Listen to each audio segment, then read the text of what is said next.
বাংলাদেশ জামায়াতে ইসলামীর নায়েবে আমির ও সাবেক MP doctor Syed Abdullah Mohammad Taher বলেছেন, নির্বাচনে যেতে চায় তার আগে নির্বাচনে সুষ্ঠু হওয়ার সব বিষয় স্পষ্ট করতে হবে। জামায়াতে ইসলামী ইলেকশন চায়, সিলেকশন নয়। জামায়াতের ঢাকা মহানগরের উদ্যোগে আজ বিকেল 5টায় রাজধানীর পল্টনের বিজয়নগর রোডে এক বিক্ষোভ সমাবেশে তিনি এই মন্তব্য করেন। আবদুল্লাহ মোহাম্মদ তাহের বলেন, জুলাই ঘোষণা ও জুলাই সনদের আইনগত ভিত্তি প্রদান করতে হবে। তারপর এর আলোকে আগামী জাতীয় সংসদ নির্বাচন অনুষ্ঠানের আয়োজন করতে হবে।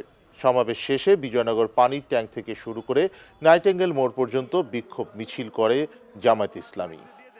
এবার মানুষ আশা করে এবার একটি সুষ্ঠু নির্বাচন হবে।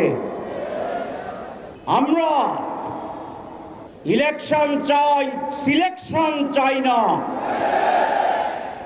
এই নির্বাচন একটি ডিজাইনের মাধ্যমে সম্পন্ন করে জনগণের ভোটাধিকারকে আবার হরণ করার পায়তারা ষড়যন্ত্র চলছে।